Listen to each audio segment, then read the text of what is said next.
How are you? I'm doing good. How are you? Good. That's Um, good. Tell me again how old your baby is. so I have a 4-year-old, and now I'm expecting next month with our second. Congratulations. You can't tell from like here up that you're Thanks. I can feel it. oh my gosh, that's so wonderful. That's wonderful. October birthdays are the best. Are they? You- We have September ones, Yeah, and then June. So we'll see how this one turns out. that's so exciting. Are you feeling ready? You said how many weeks out? Are you next month? I've got about 6 more weeks. On the books, I have 8, but I know this one's going to come way early, so I'm saying 6. I wish any of mine would have come early. Oh my gosh. Did they all Those come late? last they all came right on time. Oh, on It's time. at the end when you're just like, I can't take it anymore. I can't move. I can't sit down. I know. And every morning you wake up, you're like, still pregnant. Yep. I'm Oh, feeling so it that. sounds like you're doing a lot of these today.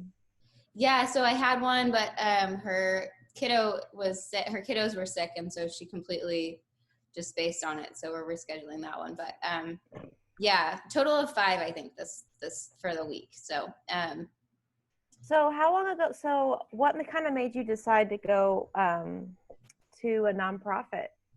well, so Cheeky Things was really it just really hit one very specific demographic.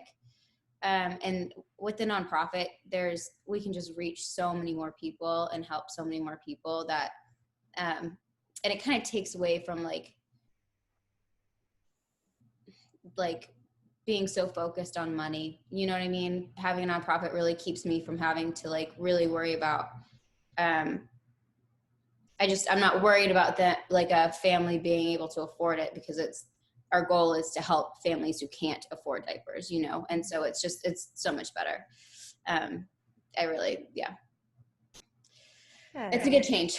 I'm enjoying it so far. good.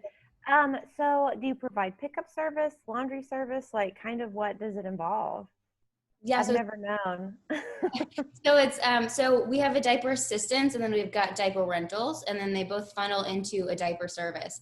So you can either take your diapers on both ends, and wash them yourself, or you can kind of go into the diaper service and have us wash them for you. So it's very like, it's a lot more versatile too than Cheeky Things was, because before it was like you rent your diapers, you get the service. This is like, you have all of the options. We provide the diapers, and you are able to do whatever you want with them.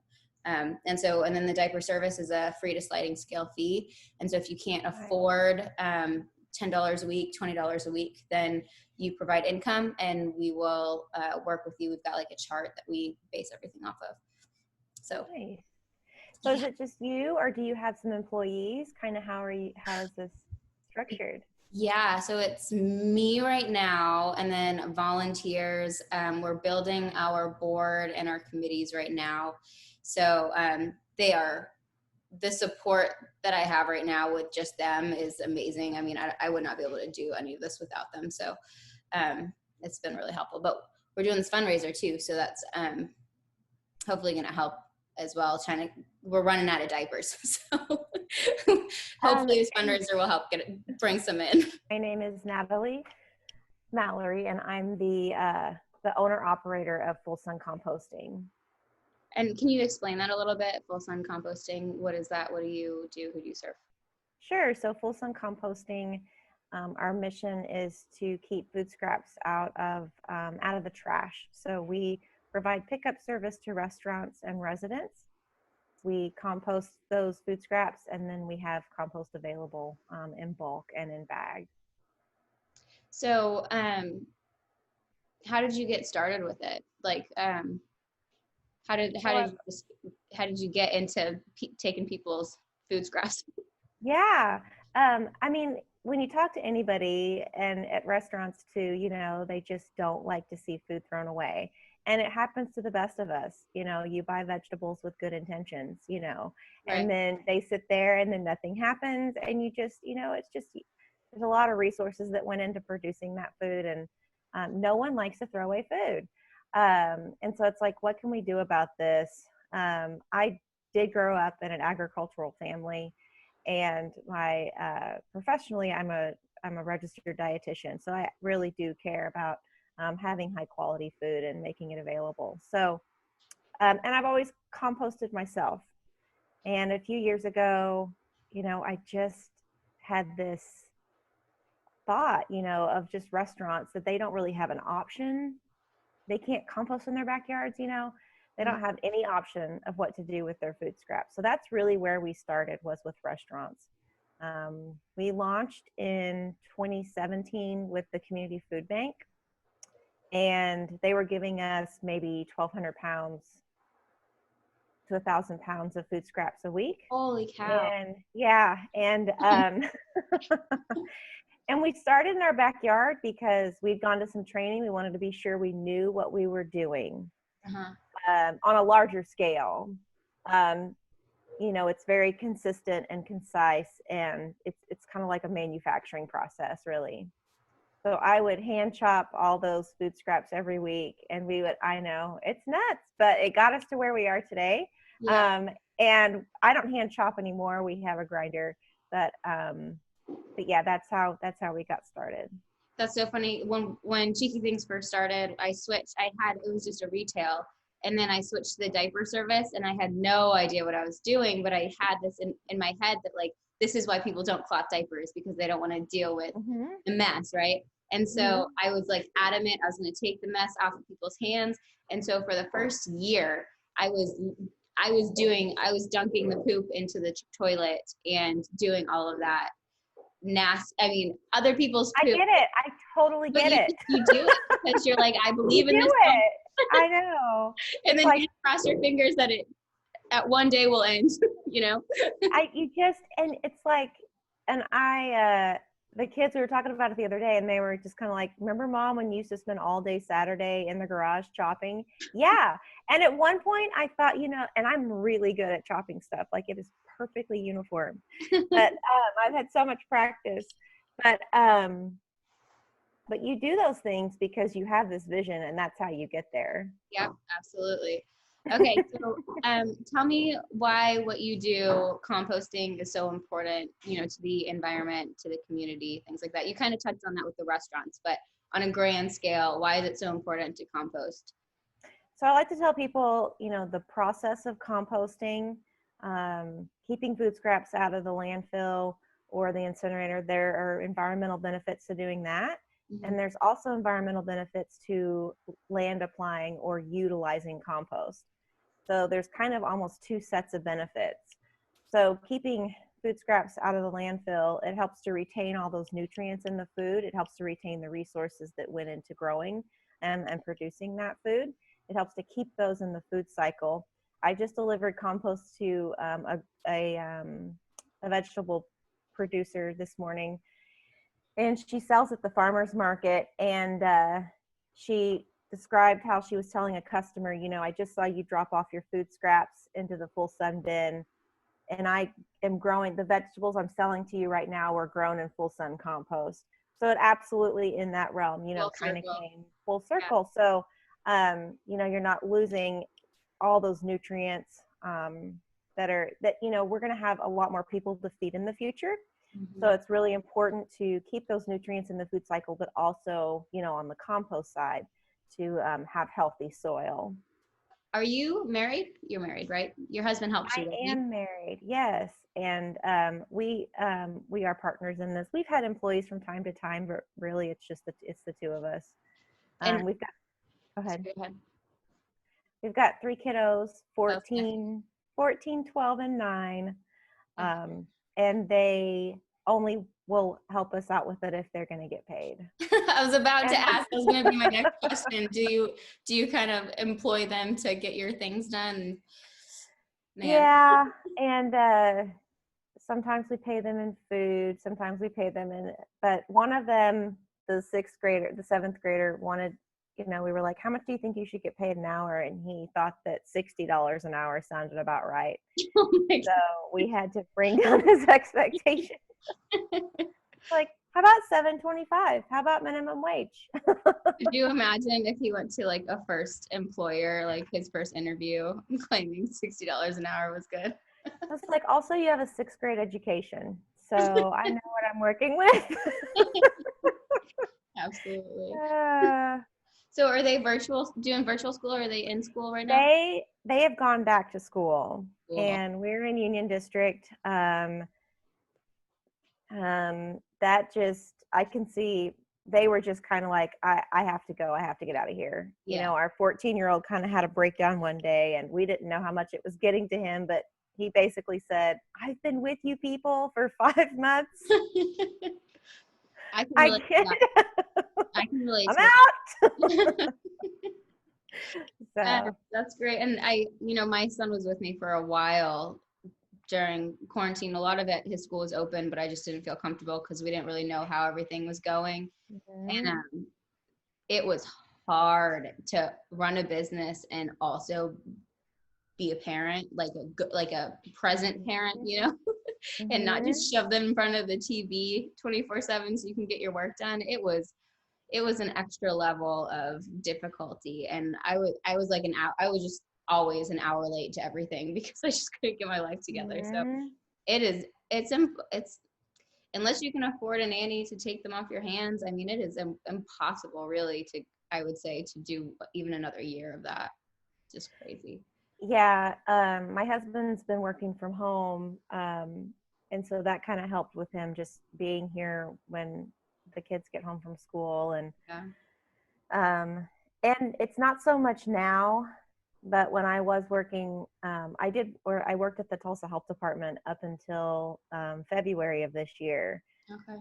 So when I was doing both, I would be gone, from 7 in the morning to 7 at night. And that was just the lifestyle. I mean, that's just was it. I'd Right. make dinner and put him to bed. And that's Right. the only time I saw him.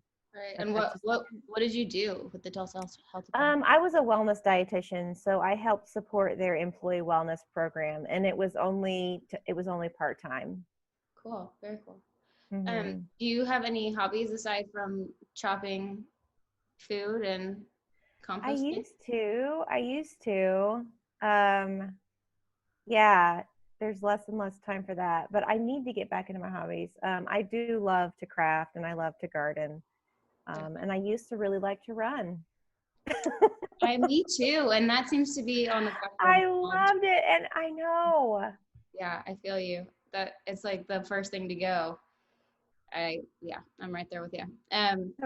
Yeah, but my 7th grader is in cross country now, and he's asking me when we can go run. So, Oh, awesome. So you um, can probably get into it that yeah, way. Give yeah. yourself an excuse. Yeah, that's awesome. So we kind of touched on this already, but do you find it difficult to juggle your personal life and your professional life? Is it a little bit easier now that you're not working for the Tulsa Health Department? So much easier now, Yeah. that I can concentrate on it.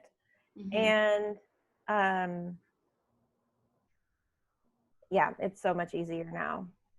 Yeah. And it's really a blend of, I think personally, I don't know if you felt this way. I kind of didn't realize how much I missed needing to also have a job that needed like physical labor. There's brain work and then there's like doing something. Yeah. So it's Yeah. nice to kind of see that progress every day of something getting produced. I feel more exhausted when I'm just using my brain than when I'm Mm-hmm. doing physical labor. I don't know what it is. Maybe it's because it's like a relaxation thing. I'm not sure, but when I'm just sitting in front of the computer all day long, I feel so much more exhausted at the end of the day than if I'm just working. Yeah, Absolutely. absolutely. What would you consider your most qualifying character trait? My most qualifying character trait is that I am really stubborn and persistent Yeah. and just not going to let this go. Yeah. And I think, and really, it's too important, and it just matters too much. And um, I've done some really obnoxious, crazy things, to keep just. that you're like, how did I get myself into this? And Right. you're just stubborn enough to keep doing it because it matters. Mm-hmm. Um, and so I think that would be the character trait that makes me best suited for this. Yeah. And that I think also age and just knowing kind of what I want, and that and it's okay to change. Yeah. It's okay to change and pursue And to something say no. It's okay to say no to different. things too, which is like, Mhm. whew, Yeah, lesson it in. really helps you to prioritize. I'm sure you might feel that too. Like, Mhm. what does this? How does this matter? How does this fit into my long term? Right. Exactly. Right. And if it doesn't, and you have to say no and offend someone, then you just kind of have to do it. Yep, absolutely. It's a great feeling too, to be able to say no and know, like that you did it for the right reasons. Yeah. Um, what do you find yourself trying to constantly improve about yourself? I'm constantly trying to be more disciplined. Okay. So, just more structured. Yeah. Um, and I don't really like sitting down and doing the paperwork, but I know it needs to get done. Yeah. Um, and I need to be more disciplined with growing full sun. So it's easy to just run it, Yes. just the day to day, but growing it hmm means that there would have to be changes. And so I think being more disciplined It takes with a the level things. of thinking outside of the box as well with growing a business. I mean, you have to really think of how you can grow it besides, Absolutely. word of mouth and things like that.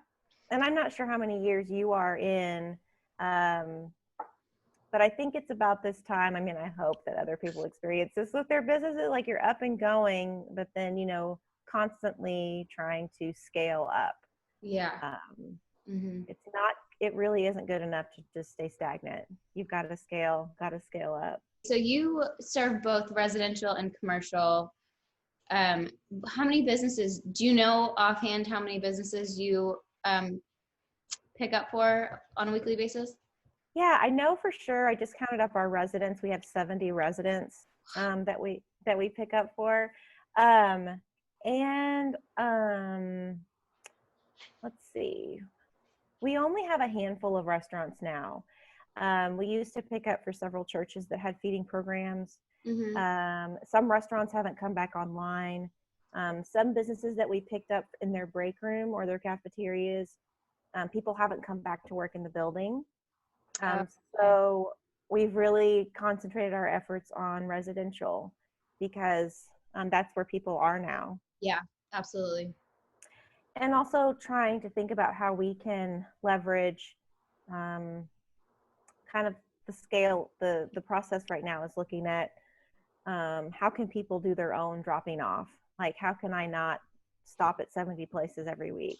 Um, I It's, love to, but just being more efficient, and also if someone's taking a trip, um, how can we utilize a better drop off type service? yeah, I feel So that. And that's especially kind of because, what I we're mean, looking at. every drop off is, I would assume you're similar to me, where every drop off is at least, probably takes at least 3 to 5 minutes, even if you're Mhm. working your fastest. Because you've got to get out of your car, get the supplies, go pick up the supplies, put them back in your car, and do all of the things. And so it takes 3 to 5 minutes, not to mention the driving it takes to get to the place. So if you get there and they don't have their stuff out or whatever, it's just a solid waste of 15, 20 minutes that you could have been driving to the next person's house. And if you got 70, that's a lot of wasted time.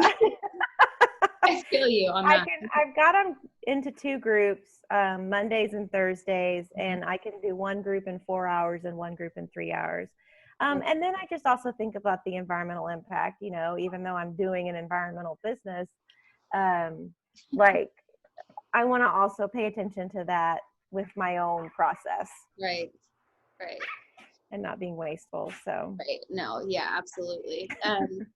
Okay, so I know personally because I saw it on my invoice, but you track everyone's weight. yeah. So tell me about that. Because So I like was mind blown when I saw how much weight like my waste was last year. I just like, So I do that because I think I would want to know, and yeah. I have to, and I weigh it anyway because I need to know. Hmm. It's an important metric for us. Hmm. Last year was our highest. We in the full year we composted about 70 tons, so about 140,000 pounds of scraps. I know, two people, and that's what I'm like. Listen, if two people in a pickup truck and a warehouse can do this, like what could four people and another truck in a bigger warehouse do? Yeah. Like, And then one more town or one more city. yeah, or more of Tulsa. I mean, it's. I think that it's a good. You can get a lot done. What is that? How many tons did you say? It was about 70 tons, and that's 2,000 pounds is a ton. So have you converted that into like what a truck weighs or like a Yes, line? I haven't done that, but one thing you can do, I like to look at emissions, so we save on methane emissions. Yeah. So that converted to about 130 cars being taken off the road for a year in reduced methane emission. I know. So it's like, okay, if the first year I took like 10 cars off and the second year I took like 50, Yeah. the third year we took like Well, 130 cars off the road. and that's like a much easier and bigger impact because people push all the time. People are pushing like, ride your bike instead of drive your car and blah, blah, blah. But if you live in a suburb of Tulsa, I mean, Jenks is 20 minutes away from downtown Tulsa. So you can't ride your bike to downtown Tulsa if that's where you work. So it's a lot Yeah. more logical for the same effect to just compost your food. Mm-hmm. That's insane. That's And so it might cool. not seem like, and so what you said about how much, I don't know offhand how much you had last year, or, Yeah. but I don't know. But typically for most, there's some high rollers that I mean, they're about 500-600 pounds a year, Okay, I wasn't that bad. I was about 230, I think. Yeah. And sometimes in one of the households in particular, that's for two people. So, um, and even though, so I think it just helps you to show that it adds up. Like, yes, you scrape plates at the end of dinner or whatever, but it actually does add up. And Yeah, then when you start putting households together, it really adds up and it really can make a difference. that's so incredible. That's just so cool. Yeah. Well, and the healthier you eat, the more I feel like you can compost too, right? Because like, you're eating fruits and veggies and yeah, they go bad in a week, but at least you can compost them instead of have to throw them out Mhm. or whatever. Yeah. And we kind of thought about that when we reached out to restaurants. It really doesn't work in a restaurant where they're just opening a package, putting something in a fryer, and serving it. Yeah. So there has to be some element of fresh food prep Hmm. going on.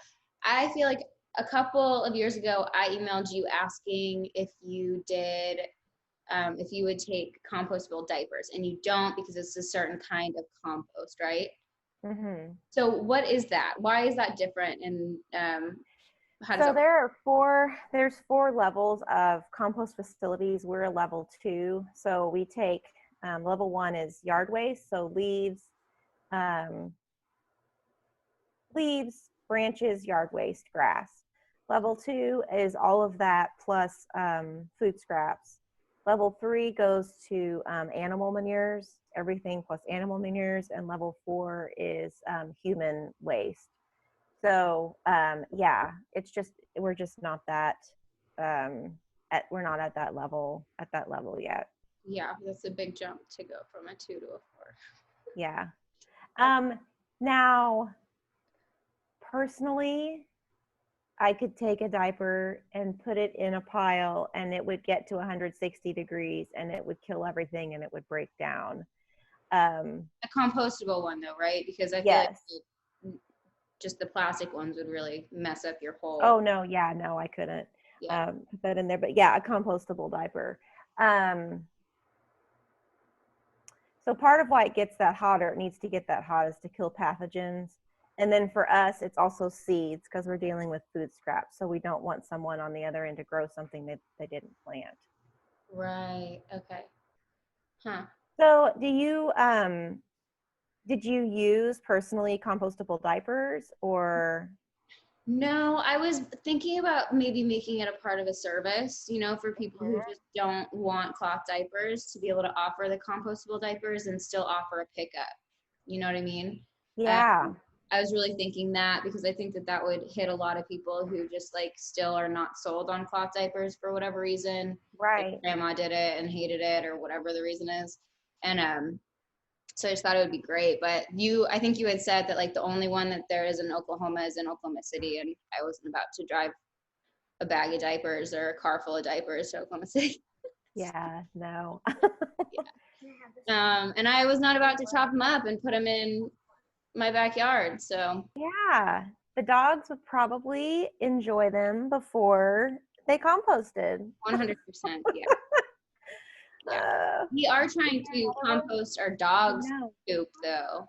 I'm not sure how it's going. I haven't really checked on it in a while, but Yeah, just keep it moist. Keep lots of, are you using like leaves or branches or grass, or kind of what are you mixing it with? yeah, we dug a hole. So we have two sides of our backyard, and they have their own side, and we have our own side. And we dug a big hole on their side, and we were throwing it in. And then, like anytime we Perfect. mow the lawn, we'll put a bag of the grass in the hole, um, and kind of fill it up that way. And that is a whole approach to composting, is to dig trenches and just put it in there and cover it up and let everything run its course. Let it do its thing. So yeah, that's great. There was one time that it was like 2 or 3 weeks that I didn't have a compost bin. And so I had this like bin of our own, just like piling up with compost, and I didn't know what to do with it. So I threw it in with the dog poop Hmm. pile, but we don't have anything to cover the pot, the hole that we have for the dog poop. We just cover it with like grass and things like that. Right, And right. so I put it in there, and the dogs. This is so gross. The dogs I know. went into the hole and started eating the compost. And I was like, I can never do this again. Where is my full sun? Where's my full sun bin? Because I can't do I this. know. We sometimes I'll teach a composting class at Grog's Green Barn, or Yeah, and we try to keep it. I hope that we try to keep it as neat and as clean and as not disgusting as possible. yeah, Now sometimes over the course of the week, maggots, things do start, getting in there, and that just, in the wintertime, it's going to be way less of a problem. yes. I've had less of a problem this year than last year. I don't know what I did wrong last year, but it was full of maggots. I remember putting in my car because I thought that that's how I had to drop it to you, was like take it to the farmer's market, and I got maggots all over my trunk. It was a hot mess. I learned my lesson real quick. And one way that we control vermin, at our facility, is by quickly getting it into a pile. Hmm. And like, we have two big ones right now that are both sitting at about 160 degrees. They don't, they're not around. Like, they can't withstand that kind of heat. So Yeah. it's one way that we control, is to quickly process what comes in. And I think you had also suggested to me, because I told you about the maggots, to kind of keep everything in keep everything in the freezer, Yeah, right? So that it that's what I do, or the fridge even. I just have I'll kind of double layer some paper bags yeah. and just put everything in there in the freezer and just chunk, and then take it then, so there aren't any, because we have fruit flies. Like, even if Yeah. there's some bananas, on the counter, there's fruit flies that get Yeah. in.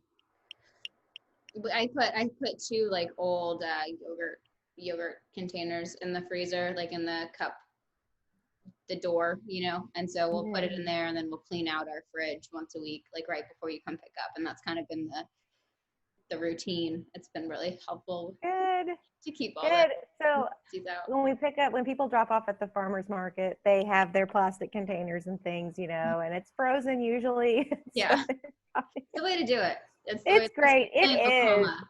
It really is. It just kind of prevents so many problems. Yeah. Okay, so what are some of your long-term personal goals? And this one I've noticed is the hardest question that I ask to any business owner. So I would like to hear what you have to say. Yeah, I don't, so my long-term goal is for Full Sun to support us as a family. It's got to be Um, personal. Can't have oh, anything it's to do with your business. personal. That's personal. Sure. Okay, personal. I mean, I kind of see this. I'm turning 43 this year. I kind of see this as my last career. Yeah. And maybe it's not, but personally, I think personally, I just want. Oh, this is hard. I know. So it's for me personally. I see. I can't separate myself from it. Um, is I just want to be the best of the best in Oklahoma, and I want Oklahoma to be fully on board and fully integrated, and have the infrastructure to just be doing really well. Um, yeah, I can't really separate myself from it. Yeah, that's still, yeah, that's still professional. It's a great professional goal for sure, but it's still professional. Um, Personally, Take two. there. Oh my gosh. So, Maddie, this is hard. There are some certifications that I can get, like to be professional, more professionally composting. And I would like to get some of those certifications. That's personal. That involves me. Um, Personally, I want to see the world. I need to travel more. There we go. Okay, that's a personal one. Woo! Personally, I do. I have not. I want to see the world. There's so much to see. Yeah, And there is. I don't know if you feel this way, but having a small business does tie you to what you're doing. Yeah. So I need to grow it and have someone else be able to manage it, and so I can go see the world. Definitely. Or at least someone who can like step into your shoes every once in a while so that you can step out of them, I feel like is important. Like I think that's, yeah, because if you're the only one who can do what you do, it is very hard to leave. It is. And the work itself, there's reasons for why we do things. It's pretty basic work. Mm-hmm. But unless you have the heart behind it and really understand the big picture, Mm-hmm. I think it's hard to see why we do this. Mm-hmm. Yeah, like why the heck would you do this? Yeah, no, I'm exact same. Why would I store poopy diapers and clean them and I know. You should see some of it. Yeah, I have sometimes said, like, I'm the most disgusting person you will ever meet. Like, if you saw some of what I dealt with, you'd just be like, I'm out. This is too much, But me too. it really doesn't bother me. To think about the bigger picture. There was, I think it was like 2 weeks ago, maybe a week ago, I had just had a like chocolate covered granola bar.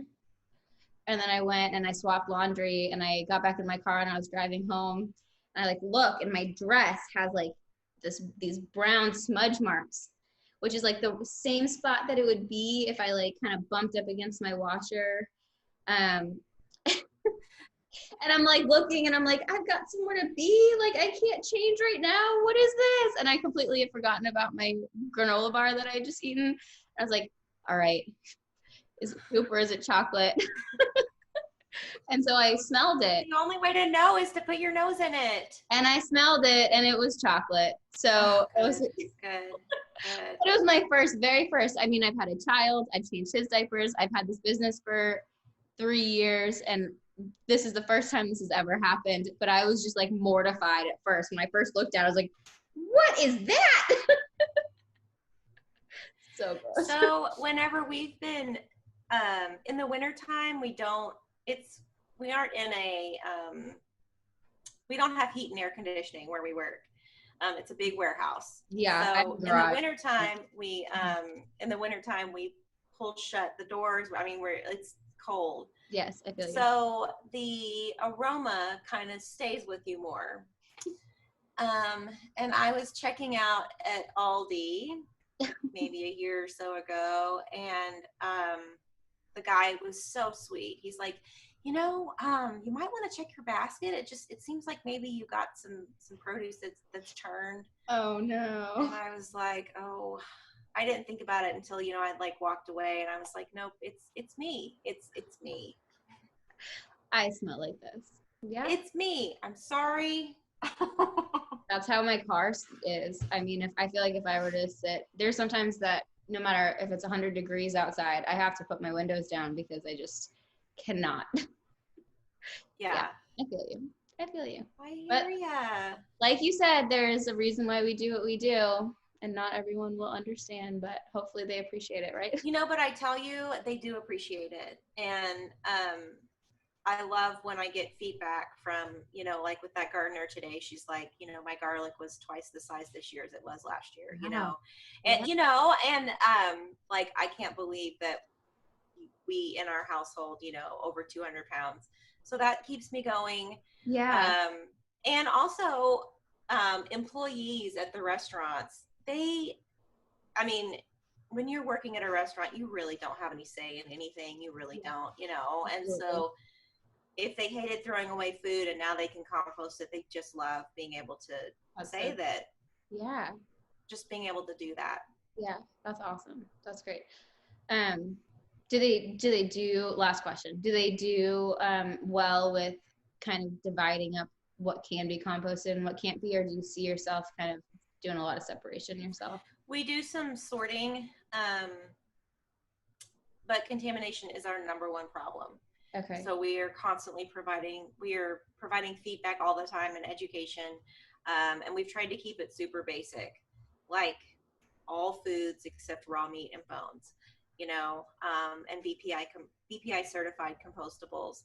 But wait, so you can't do raw meat? I knew you couldn't do bones, but you can't do raw meat? You can. So you can, and we've gotten it before, and we do compost it. We just don't want, so the likelihood of it smelling, like if you put raw meat in your bucket on, a week ahead of me picking it up, it's probably going to get pretty smelly before I get to it. So just raw meat especially, the likelihood of it getting pretty smelly is just higher there. But no, we've gotten, like one restaurant in particular, Chipotle, I think they had a bunch of chicken that expired. And we took it and got it into a pile that day. And it's absolutely fine, but you've just got to get it. You just have to move it quickly. Cool to know that Chipotle even. Yeah. That's cool. Yeah. They have a company that is in charge of their waste. Yeah. So that company contracts or develops the contracts for composting and recycling at the stores and waste. Cool. That's super cool. Well, thank you so much for your time. This was great. I enjoyed this. I enjoyed food waste and diapers don't seem like they have a lot in common, but they really do. They do. They absolutely do. No, they totally do. And I think, it absolutely does. And I think that, I'm glad that we're doing it. And I can only say that in 10 years, it's just, I think we're changing the culture, Maddie. Like, we're changing the culture. Yeah, I sure hope. And I don't know if you get this, but people who move into Tulsa, typically, we get a lot of people that move into Tulsa and they say, I was able to do this where I lived before, and I'm happy to be able to continue doing this now. Yeah. I can only imagine that you get that as well. It's a little less. Like, you've got to, it's less because you've got to like hit the person at the right time, right? They've got to move to Tulsa when they're having a baby, and it's just a lot more specific. But yeah, I mean, I guess like if it were somebody moving probably from a more crunchy area and moving here, I think it's probably true. I don't know, maybe, I don't know. You've got you've got a bigger span, I've got like 1 to 3 years and that's about it. Because people eat every day. Mm-hmm. Yeah, exactly. I think we're changing the culture, and I'm glad that we are, and I can only see that, from here, there's just going to be a ton of momentum, and it matters. Yes. So keep up the good work, Maddie. Yeah, you too. That's a lot of tons. That's a lot of methane gas you're keeping out of there. It That's is. great. Well, thank you so much. Absolutely. We should do this again because this was fun. This was fun. Well, hey, congratulations on the baby coming. Thank That's you. very exciting. I know, it's scary. It's like It let is. me start a nonprofit the same 9 months that I'm growing a baby inside of me. Why don't I do that real quick? Yeah. Just it's the second one. You totally know what you're doing. So true. You got this. Way easier. You got this. It is. Thank Take you. care, Maddie. Yeah, you too. Thank you.